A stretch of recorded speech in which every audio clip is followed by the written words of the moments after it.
वैसे तो मैं भारत का एक आम नागरिक हूँ, लेकिन ख़ास इस अर्थ में हूँ कि मैं खुद 1/144 करोड़ भारत हूँ। तो इस नाते 15 अगस्त 1947 को मैं आज़ाद हुआ था। ऐसे में बाकी के सारे भारत को, आप सभी प्यारे भाइयों, बहनों, दोस्तों, साथियों, बुजुर्गों को आज़ादी की बहुत बहुत शुभकामनाएं देता हूँ। हार्दिक अशेष शुभकामनाएं। और जानना आपसे मैं ये चाहता हूँ कि हमें किस चीज़ से आज़ादी मिली है। स्वतंत्रता दिवस आपको कैसा महसूस करवाता है? आज़ादी, स्वतंत्रता आपके लिए, आपकी अनुभूति में, आपके अनुभव में क्या है?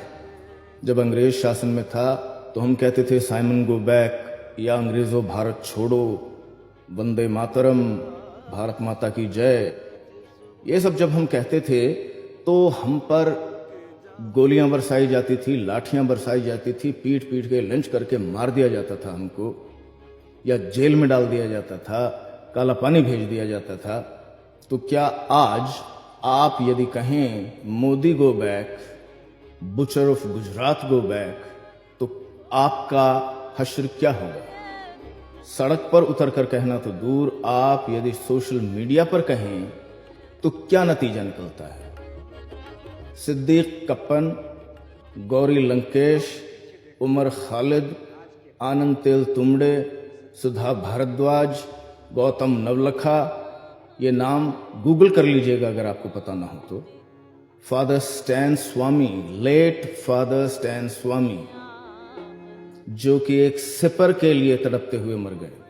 Comrade Varavara Rao, the poet, the artist, क्यों रहे वो जेल में?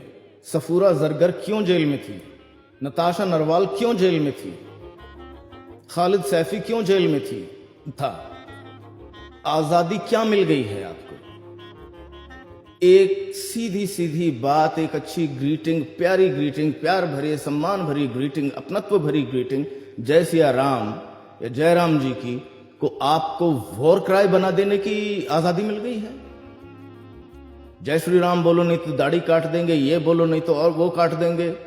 वैलेंटाइन डे को गाय का कुछ गोबर मूत बनाने का आपको वो की आजादी मिल गई है। पहले भी आप वैलेंटाइन डे पर प्यार करने वाले लोगों को पीटा करते थे, लेकिन अब पीटने की आजादी मिल गई है। अब पीटने पर सजा का प्रावधान नहीं रहा, रिवॉर्ड का प्रावधान आ गया है।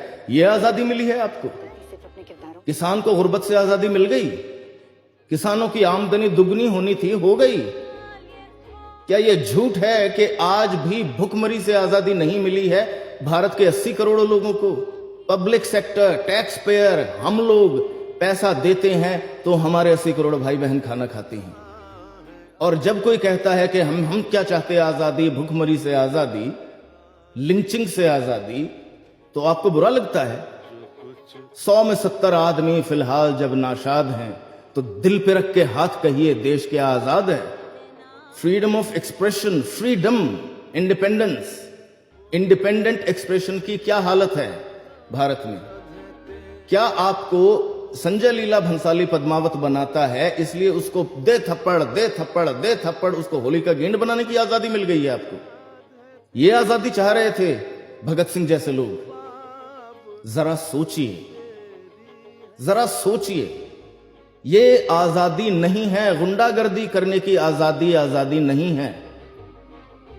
इंसाफ होती है आजादी। Freedom of expression, freedom of speech होती है आजादी। बलात्कारियों को बलात्कार करने की आजादी है। गौतम अडानी को हर एक भारतीय इंसान के जेब में से लूट खसोट कर लेने की आजादी है। अपने शेयर को इन्फ्लेट कर लेने की आजादी है, जो कि हिंडनबर्ग के एक पिन चुभ होने से दर दर दर दर दर दर करके गिरता है। अब वो पैसा कहां गया जो इन्फ्लेटेड था? वो हमारा पैसा था। हमको अपने पैसे से आजाद कर दिया आपने। सोचिए, कितना आजाद है किसान, कितना आजाद है गरीब। आजादी, स्वतंत्रता एक प्रोसेस होती है। हमारे साथ आजाद हुए देशों में एक एक नागरिक एक भारतीय नागरिक से कहीं ज्यादा आजाद है। सिंगापुर देखिए, साउथ कोरिया देखिए, भुखमरी इत्यादि के मामले में तो आप चाइना से कंपेयर कर सकते हैं, लेकिन कंपेयर करेंगे आप पाकिस्तान से, कंपेयर करेंगे आप और किसी गए गुजरे सोमालिया से, इससे उससे। कुछ होश में आइए इस स्वतंत्रता दिवस पर। अगला साल वैसा मत बीतने दीजिए जैसे ये सारे साल बिता दिए हैं आपने बकवास करते हुए, कभी किसी धर्म के, कभी किसी जाति के नशे में चूर होकर आपने जो ये, कभी किसी पार्टी के नशे में चूर, कभी किसी पर्सनालिटी, कभी किसी कोई कल्ट बन गए, कभी किसी के भक्त बन गए। आप भारतीय बनिए, आप भारत हैं, पहचानिए अपने आप को।